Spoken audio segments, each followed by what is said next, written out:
ബഹുമാനപ്പെട്ട ജനറാളച്ച കൗൺസിൽ അച്ഛന്മാരെ, ബഹുമാനപ്പെട്ട വൈദികരെ, കരിന്തോളിച്ചൻ്റെ അമ്മേ, കുടുംബാംഗങ്ങളെ, ഇവിടെ സന്നിഹിതരായിട്ടുള്ള വിശിഷ്ട വ്യക്തികളെ, എൻ്റെ പ്രിയ സഹോദരങ്ങളെ, ഞാനാണ് ആ ശവമഞ്ചത്തിൽ ഇന്ന് കിടക്കുന്നതെങ്കിൽ ബഹുമാനപ്പെട്ട ജോർജ് അച്ഛൻ ഇവിടെ നിൽക്കുമായിരുന്നു.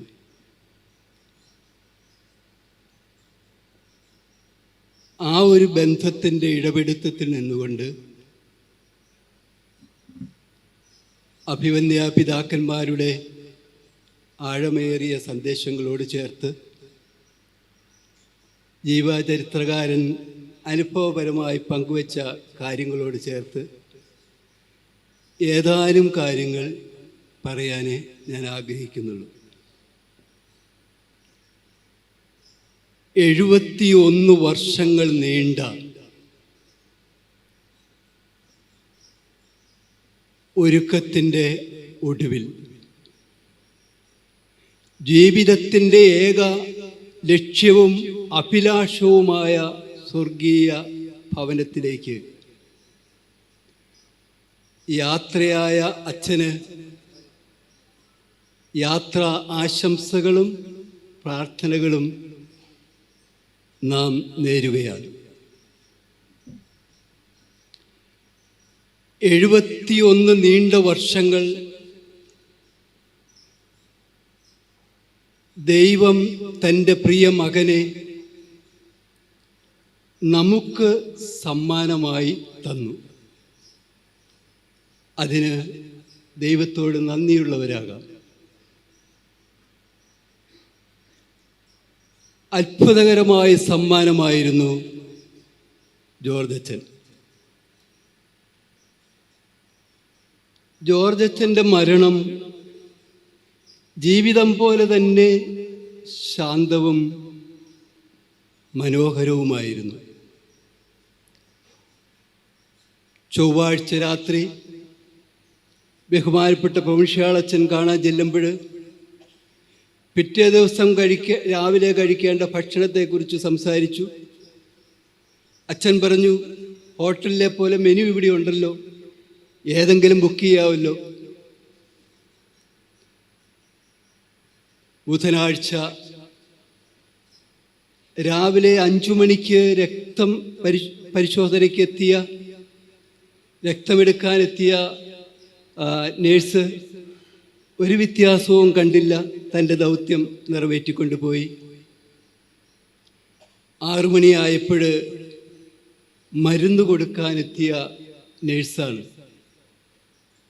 അച്ഛൻ അബോധാവസ്ഥയിലേക്ക് പോയിരിക്കുന്നതായി കണ്ടത്. അത് അച്ഛൻ്റെ അവസാന നിമിഷങ്ങളായിരുന്നു. മരിച്ച് കർത്താവിനോട് കൂടി ആയിരിക്കാനാണ് എൻ്റെ ആഗ്രഹമെന്ന് പറയുന്ന പൗലോസ്ലീഹായുടെ വാക്കുകളുടെ മാധുര്യം നാം ഇവിടെ അനുഭവിച്ചറിയുന്നു. സെമിനാരിക്കാലത്ത് എല്ലാ മേഖലകളിലും മികവ് പുലർത്തിയ പ്രാഗൽഭ്യം കാണിച്ച അർത്ഥിയായിരുന്നു അദ്ദേഹം. വൈദികനായ ശേഷം ഇടം വലം തിരിഞ്ഞു നോക്കാൻ സമയമില്ലാത്ത വിധത്തിൽ അദ്ദേഹം സഭ പരമേൽപ്പിച്ച ദൗത്യങ്ങളിൽ വ്യാപൃതനായി. പുരോഹിതനാകുന്നതാണ് ഏറ്റവും വലിയ കാര്യമെന്ന് പൗരോഹിത്യ സ്വീകരണത്തിന് ശേഷം നേടുന്ന ബിരുദങ്ങളോ ഉന്നത ബിരുദങ്ങളോ അല്ല, പുരോഹിതനാകുന്നതാണ് ഏറ്റവും വലിയ കാര്യമെന്ന് ജീവിതത്തിലൂടെ അച്ഛൻ തെളിയിക്കുകയായിരുന്നു. അച്ഛനെ സഭ ഫലമേൽപ്പിച്ച എല്ലാ മേഖലകളിലും സ്തുത്യർഹമായി അദ്ദേഹം പ്രവർത്തിച്ചു.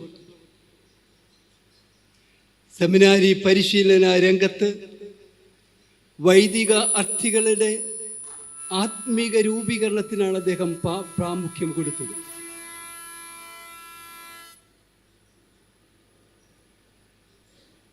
ഇടവകകളിൽ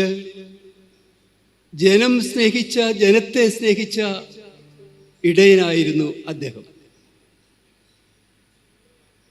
സഭയുടെ ജനറലായിരുന്ന നാളുകളിൽ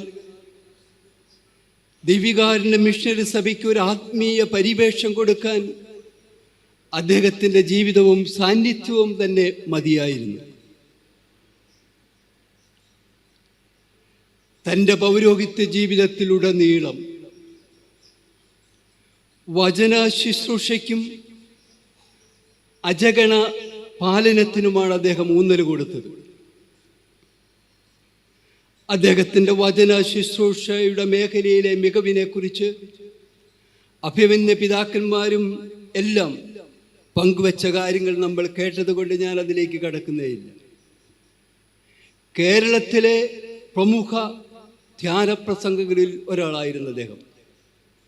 വൈദിക ഗണങ്ങളെ ധ്യാനിപ്പിക്കുന്ന, മേജർ സെമിനാരികളിൽ ധ്യാനം നടത്തുന്ന, സന്യാസിനി സമൂഹങ്ങൾക്ക് ധ്യാനം നടത്തുന്ന, ഇടവകളിൽ ധ്യാനം നടത്തുന്ന എല്ലാവർക്കും സ്വീകാര്യനായ പ്രഗത്ഭനായ പ്രസംഗകനായി അദ്ദേഹം മാറി.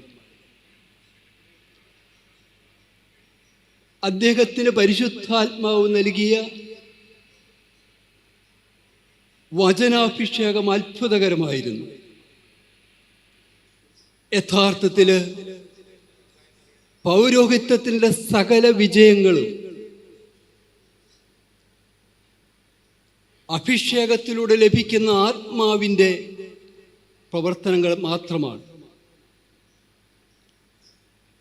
അച്ഛൻ എല്ലാ മേഖലകളിലും ആത്മാവിൻ്റെ അഭിഷേകത്തോടെ പ്രവർത്തിച്ചു. അത് അദ്ദേഹത്തിൻ്റെ ജീവിതത്തിൻ്റെ വലിയ കൃപയായി മാറുകയായിരുന്നു. വചനം കേൾക്കുന്നവര് അച്ഛൻ്റെ പക്കലേക്ക് സഹായത്തിന് വേണ്ടി, ഉപദേശത്തിന് വേണ്ടി എത്താൻ തുടങ്ങി. ആ നിര നീണ്ടു വളർന്നു. അദ്ദേഹത്തിന് മുന്നോട്ട് പോകും തോറും വലിയ ജനക്കൂട്ടത്തെ തന്നെ കൈകാര്യം ചെയ്യേണ്ടി വന്നു. അദ്ദേഹത്തിൻ്റെ മുറിയുടെ വാതിൽ ഒരിക്കലും ക്യൂ നിൽക്കാത്തതായിട്ടുണ്ടായി സമയമില്ലായിരുന്നുവെന്ന് നമുക്കറിയാം. അവിടെ മാത്രമല്ല, ഫോണിലൂടെ അദ്ദേഹം ഉപദേശങ്ങൾ നൽകി. ഒരു കാലത്ത് അച്ഛൻ്റെ ഇടതുവശത്തെ ചെവിയും ഈ ഭാഗവും കറുത്തു പോകത്തക്ക വിധത്തിൽ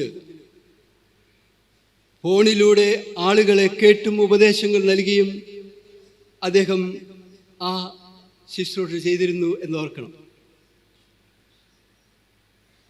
അങ്ങനെ ആലംബഹീനരും മുറിവേറ്റവരും എല്ലാം അച്ഛൻ്റെ പക്കൽ ആശ്വാസവും അഭയവും കണ്ടെത്തി. ദർശന വരത്തിൻ്റെ സഹായത്തോടെയാണ് അദ്ദേഹം മറ്റുള്ളവർക്ക് ഉപദേശങ്ങൾ നൽകിയത്. ഞാൻ അദ്ദേഹത്തോട് ഒരിക്കൽ ചോദിച്ചു, അച്ഛൻ ഈ വചനം ഒക്കെ പറയുന്നത് എങ്ങനെയാണ് ഇത്രയും തടസ്സമില്ലാതെ ദൈവവചനം ഉദ്ധരിച്ചു പോകുന്നത്? അദ്ദേഹം പറഞ്ഞു, ഞാൻ എൻ്റെ ഓർമ്മയിൽ നിന്നൊന്നുമല്ല ഇത് പറയുന്നത്, ആത്മാവ് എനിക്ക് കാണിച്ചു തരുന്നത് ആ നിമിഷം പറയുന്നതാണ്. ഫോണിലൂടെ ഉപദേശങ്ങൾ ചോദിക്കുന്നവർക്ക് ബസ്സിലാണേലും കാറിലാണേലും എവിടെയാണേലും അച്ഛൻ അവിടെ ഇരുന്നു കൊണ്ട് തന്നെ വചനങ്ങൾ വായിക്കാൻ പറഞ്ഞു കൊടുക്കുന്നത് കാണാമായിരുന്നു. ആത്മാവ് അദ്ദേഹത്തിന് ഉൾക്കാഴ്ച നൽകുകയാണ്. അരൂപിക്ക് പൂർണ്ണമായും കീഴ്പ്പെട്ട് നിന്നുകൊണ്ട് ജീവിതത്തിൻ്റെ വഴികളെ അദ്ദേഹം രൂപപ്പെടുത്തി. അച്ഛൻ മരിക്കുന്നത് വിശുദ്ധ ജോസഫ് കുപ്രത്തീനോയുടെ തിരുനാൾ ദിവസമാണ്. അച്ഛൻ്റെ സംസ്കാരം വിശുദ്ധ മത്തായി ശ്ലീഹായുടെ തിരുനാൾ ദിനമാണ്. ഇത് രണ്ടും സൂചനാത്മകമാണ്. വിശുദ്ധ കുപ്രത്തീനോ വലിയ ദർശനപരമുണ്ടായിരുന്ന, പരഹൃദയജ്ഞാനമുണ്ടായിരുന്ന വിശുദ്ധനായിരുന്നു. അദ്ദേഹം വർഷത്തിലെ ആണ്ടുവട്ടത്തിൽ 7 പ്രാവശ്യം 40 നാള് നീളുന്ന നോമ്പ് നോറ്റിരുന്നുവെന്ന് അദ്ദേഹത്തിൻ്റെ ചരിത്രകാരൻ പറയുന്നുണ്ട്. ഈശോ മിശിഹായുടെ ജീവിതത്തിലേക്ക് നോക്കും മത്തായിയുടെ സുവിശേഷം തന്നെ വ്യക്തമാക്കുന്ന കാര്യമുണ്ട്.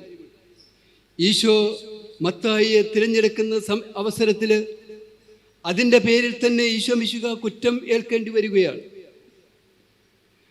അസാധാരണമായി ജീവിക്കുന്നവരൊക്കെ ചരിത്രത്തിലെന്നും പരിഭവങ്ങൾക്കും കുറ്റപ്പെടുത്തലുകൾക്കും തെറ്റിദ്ധാരണകൾക്കും വിധേയരായിട്ടുണ്ട് എന്നുള്ളതാണ് സത്യം. വിശുദ്ധരുടെ ജീവിതങ്ങളിൽ അത് നമുക്ക് സമൃദ്ധമായിട്ട് കാണാം. ദൈവം അത് അനുവദിക്കുന്നത് വ്യക്തിയുടെ വിശുദ്ധീകരണത്തിന് വേണ്ടിയിട്ടും ആ വ്യക്തിയുടെ ആധികാരികത്വം തെളിയിക്കുന്നതിന് വേണ്ടിയിട്ടുമാണ്. തിരുസഭ അങ്ങനെയുള്ള സന്ദർഭങ്ങളിൽ സഭാധികാരികളും തിരുസഭയുമൊക്കെ ചില അച്ചടക്ക നടപടികളും ഒക്കെ സ്വീകരിച്ചെന്ന് വരാം. അമ്മയുടെ വാത്സല്യത്തോടു കൂടി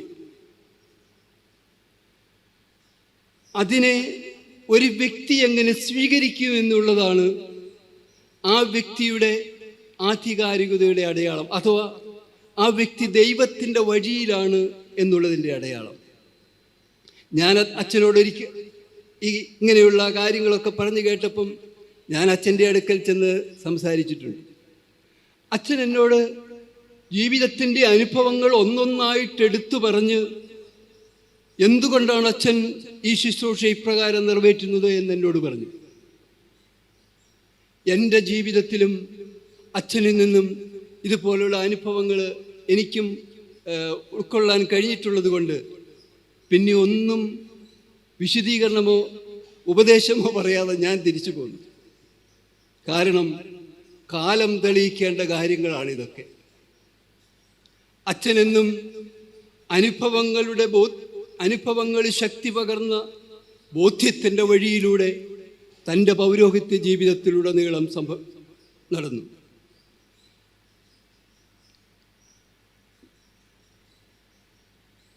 പൗരോഹിത്യ ഫലദായകത്വത്തിൻ്റെ ഉദാഹരണമാണ് അച്ഛൻ്റെ ജീവിതം. എല്ലാ തുറകളിലും പെട്ടവരായിട്ട് അച്ഛന് ആത്മീയ സന്താനങ്ങളുണ്ട്. അച്ഛനിലേക്ക് ആളുകൾ അറിയാതെ ആകർഷിക്കപ്പെടുന്ന ഒരവസ്ഥയുണ്ട്. അത് സെമിനാരിക്കാലത്ത് തന്നെ ഞങ്ങൾ കണ്ടിട്ടുള്ളതാണ്. അത് പൗരോഹിത്യ ജീവിതത്തിൽ ആദ്യന്തം നമുക്ക് കാണാൻ കഴിയും. ഈശോ മിശിഹായിലേക്ക് ജനം അടുത്തുകൂടിയതുപോലെ ആരും പറഞ്ഞിട്ടോ പബ്ലിസിറ്റി കൊടുത്തിട്ടോ അല്ല. വേദനിപ്പിക്കുന്നവൻ ആശ്വസിപ്പിക്കുന്നവനെ തിരിച്ചറിയാൻ കഴിയും. വേദനിക്കുന്നവന് ആശ്വസിപ്പിക്കുന്നവനെ തിരിച്ചറിയാൻ കഴിയും. അതുകൊണ്ടാണ് ജനം അച്ഛൻ്റെ പക്കലേക്ക് വന്നിരുന്നത്. ദൈവത്തെ തേടുന്നവർക്ക് ദൈവത്തെ കൊടുക്കുന്നവരെ മനസ്സിലാക്കാനായിട്ട് കഴിയും. നിങ്ങൾക്കറിയാം, അച്ഛൻ്റെ എല്ലാ ബന്ധങ്ങളും ആത്മീകമായിരുന്നു. അച്ഛനും ഞാനും ഒരുമിച്ച് പഠിച്ചു വളർന്ന അച്ഛന്മാരായവരാണ്.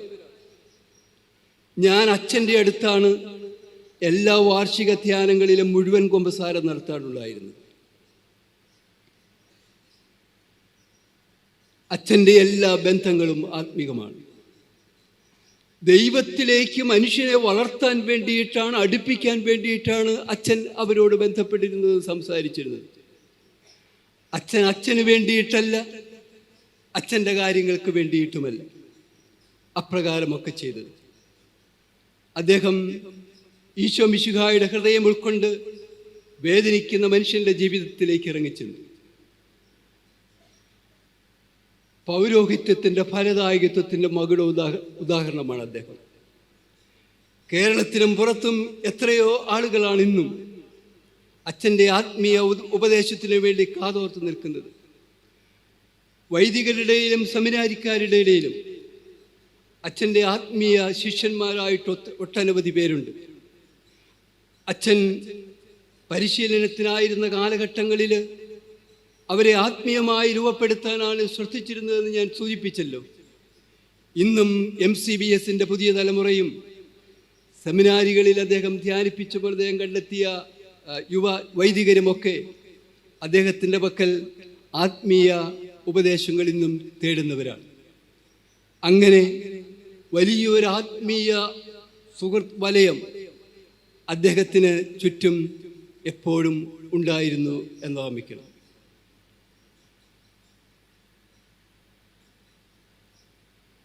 അച്ഛൻ എപ്പോഴും പാവങ്ങളോട് കരുണയും വാത്സല്യവും പുലർത്തി.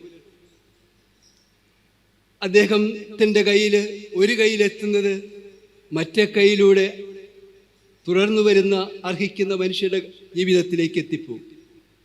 അദ്ദേഹം തൻ്റെ കയ്യിലെത്തി ഒരു ചില്ലിപ്പൈസ പോലും തനിക്ക് വേണ്ടി ഉപയോഗിച്ചിട്ടില്ല, തന്നെ വളർത്താനായിട്ട് മാറ്റിവെച്ചിട്ടില്ല. ഉള്ളവൻ്റെ കയ്യിൽ നിന്നും സ്വീകരിച്ചില്ലാത്തവന് കൊടുക്കുന്ന ശൈലിയും അദ്ദേഹത്തിനുണ്ടായിരുന്നു. അദ്ദേഹത്തിൻ്റെ പോക്കറ്റിൽ എപ്പോഴും പാവങ്ങൾക്ക് കൊടുക്കാനായിട്ട് എന്തെങ്കിലുമൊക്കെ ഉണ്ടാകുമായിരുന്നു. കാരണം ഉള്ളവർ അദ്ദേഹത്തിന് അറിഞ്ഞു കൊടുക്കുന്ന ശീലവും രീതിയും ഉണ്ടായിരുന്നുവെന്ന് അറിയാം. പക്ഷെ അതെല്ലാം എത്തേട്ടവൻ്റെ ജീവിതത്തിലേക്ക് എത്തി നിൽക്കുന്നതാണ് എന്നും കണ്ടിട്ടുള്ളത്. അച്ഛൻ ജീവിത ലാളിത്യത്തിൻ്റെ അടയാളമായിരുന്നുവെന്ന് ജീവചരിത്രകാരൻ പങ്കുവെച്ച അനുഭവങ്ങളിലൂടെ നമുക്ക് മനസ്സിലാവുന്നുണ്ട്. തൂവെള്ള വസ്ത്രധാരിയല്ലാതെ അദ്ദേഹത്തെ ഒരിക്കലും കാണാൻ കഴിയില്ല. പക്ഷേ ഒരു മുഷിച്ചില് പോലുമില്ലാത്ത വെള്ളലോകയും ഇട്ട് എങ്ങനെ അച്ഛന് ഇങ്ങനെ നടക്കാൻ കഴിയുന്നുവെന്ന് ഞാൻ അത്ഭുതപ്പെട്ടിട്ടുണ്ട്. അദ്ദേഹത്തിന് 2-3 ജോഡി വസ്ത്രങ്ങളെ ഒരു കാലത്തുണ്ടായിരുന്നുള്ളൂ എന്ന് എനിക്കറിയാം. ഇപ്പോഴത്തെ അവസ്ഥ ഞാൻ അന്വേഷിച്ചില്ല. അത്രമാത്രം ലാളിത്യത്തോടെ ജീവിച്ച വ്യക്തിയാണ് അദ്ദേഹം. ജനറലായിരുന്ന കാലഘട്ടത്തിൽ അച്ഛൻ ജനറലാണ് കേട്ടോ എന്ന് സഭാംഗങ്ങൾക്ക് അദ്ദേഹത്തെ ഓർമ്മിപ്പിക്കേണ്ടതുണ്ടായിരുന്നു. കാരണം ഒരു പഴയ ബൈക്കിൽ യാത്ര ചെയ്യാനാണ് അദ്ദേഹം അന്നും ഇഷ്ടപ്പെട്ടത്. ലാളിത്യത്തിൻ്റെയും ദാരിദ്ര്യത്തിൻ്റെയും ഉദാഹരണമായി അദ്ദേഹം നിന്നു.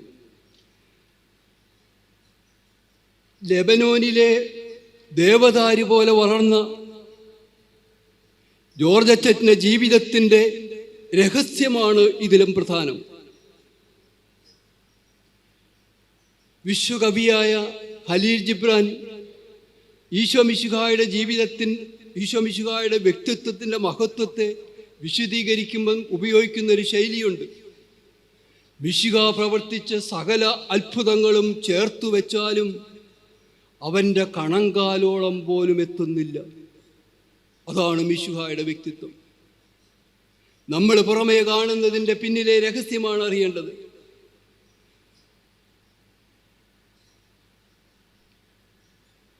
പുരോഹിതൻ്റെ ജീവിതത്തിൻ്റെ രഹസ്യം ഒരു സന്യാസ പുരോഹിതൻ്റെ പൗരോഹിത്യം സന്യാസത്തിൽ അധിഷ്ഠിതമാണ്. സന്യാസം ദൈവാന്വേഷണത്തിൻ്റെ ജീവിതമാണ്. അതിൻ്റെ മുഖമുദ്രയാണ് പ്രാർത്ഥനാ ജീവിതം.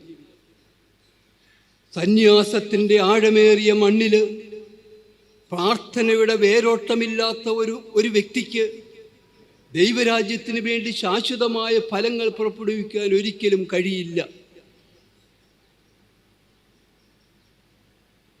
പ്രവർത്തനങ്ങളുടെ ബാഹുല്യത്തിൽ പ്രാർത്ഥനയെ മറന്നു പോകുന്നവര് എത്തി നിൽക്കുന്നത് സ്വയം വളർത്തുന്ന സ്വാർത്ഥതയുടെ മുനമ്പുകളിലാണെന്ന് ഓർമ്മിക്കണം.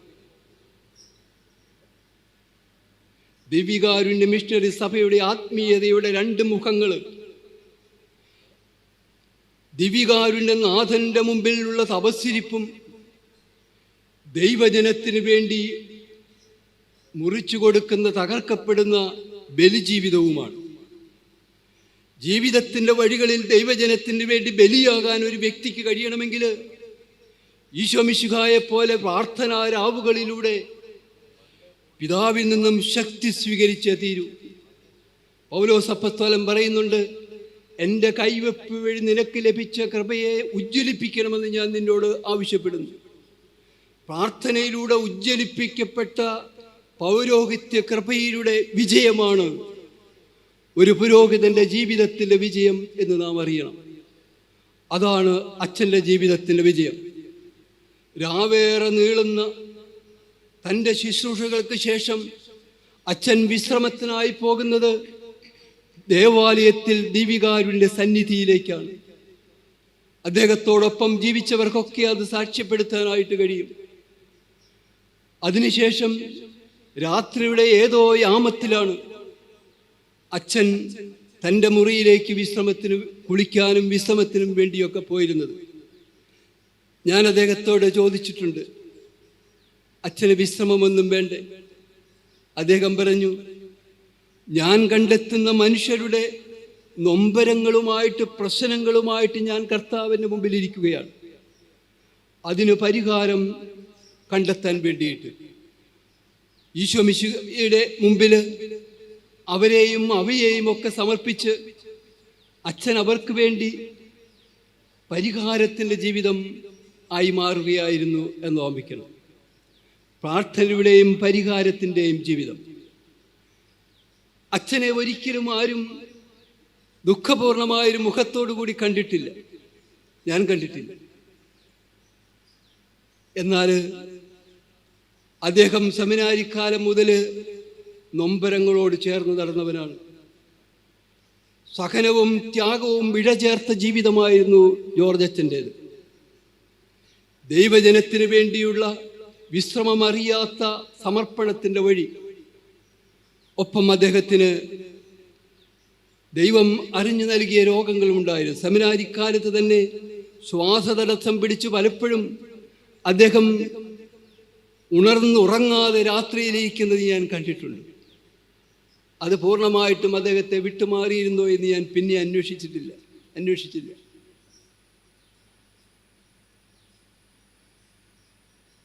പൗരോഹിത്യത്തിൻ്റെ അവസാന വർഷങ്ങളിൽ മാറി മാറി വന്ന രോഗങ്ങളും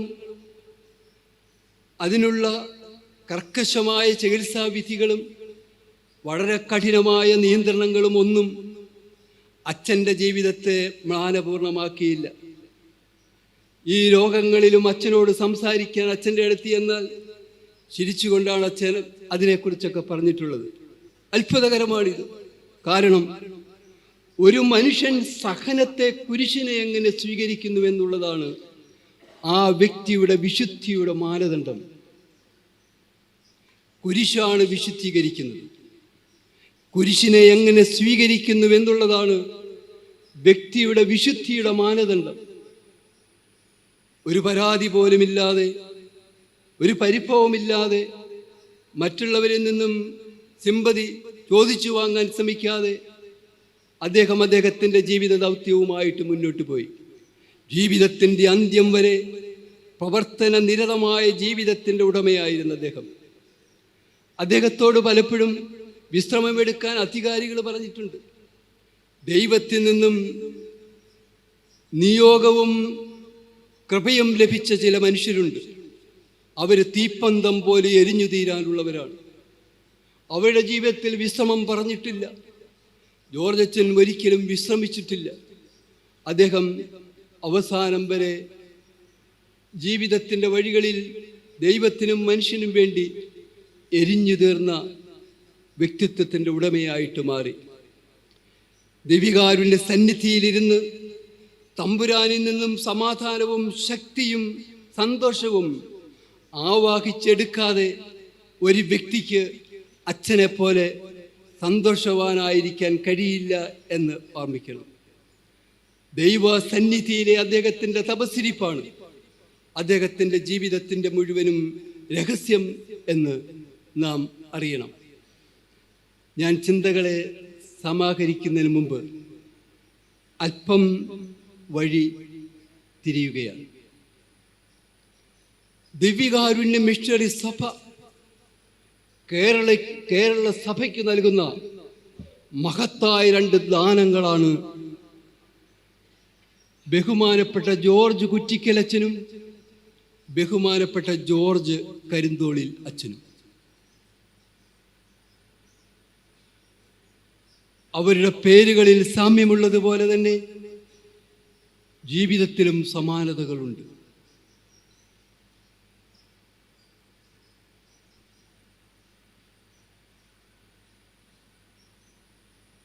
ദിവ്യകാരുണ്യത്തിൻ്റെ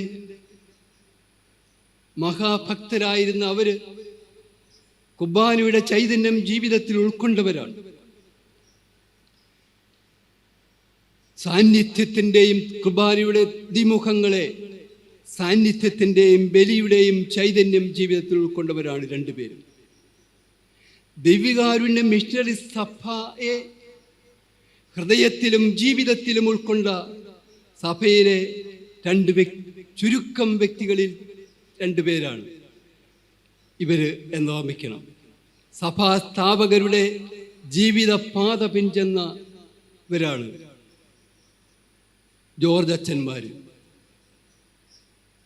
ദിവ്യകാരുണ്യ സന്നിധിയിലെ കെടാവിളക്കിൻ്റെ ഇത്തിരി വെട്ടത്തിൽ ഏകാന്തരാവുകളെ നിത്യതയുടെ അനശ്വരതകളാക്കി മാറ്റിയ രണ്ട് വ്യക്തികളാണ് ഇവർ.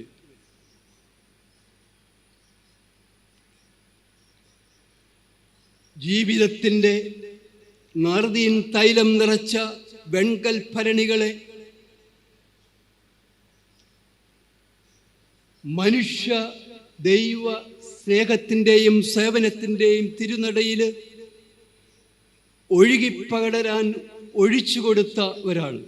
തങ്ങളെ തന്നെ ഒഴിച്ചു കൊടുത്തവരാണ് അവർ. ബഹുമാനപ്പെട്ട ജോർജ് കുറ്റിക്കലച്ചൻ വഴിയോരങ്ങളിൽ അവഗണിക്കപ്പെട്ടവരായി കിടന്ന് ആകാശപ്പറവകളുടെ അഭയമായി മാറിയപ്പോൾ കരിന്തോളിച്ചൻ കുടുംബത്തിൻ്റെ അകത്തളങ്ങളിൽ പ്രശ്നങ്ങളിലും നൊമ്പരങ്ങളിലും നേറിക്കഴിഞ്ഞ മനുഷ്യരുടെ ആശ്വാസവും അഭയവുമായി രക്ഷകനും ആയിട്ട് മാറി.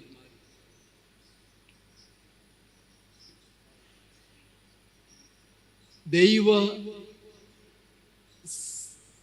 സ്നേഹത്തിൻ്റെ ലഹരി പിടിച്ച ധൂർത്തിൻ്റെ ജീവിതം സമ്മാനിച്ച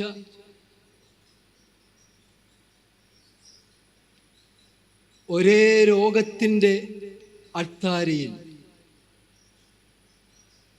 അവസാന ബലിയർപ്പിച്ച ശേഷം രണ്ടുപേരും കടന്നുപോയി.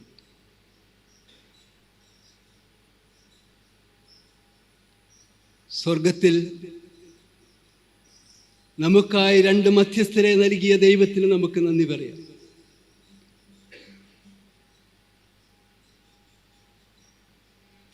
അവരുയർത്തിപ്പിടിച്ച ജീവിത ശൈലിയെ ജീവിതത്തിൽ പിന്തുടരുമെന്ന പ്രതിജ്ഞയോടുകൂടി ഈ ശവമഞ്ചത്തിൽ അവസാന പുഷ്പങ്ങൾ അർപ്പിക്കാം.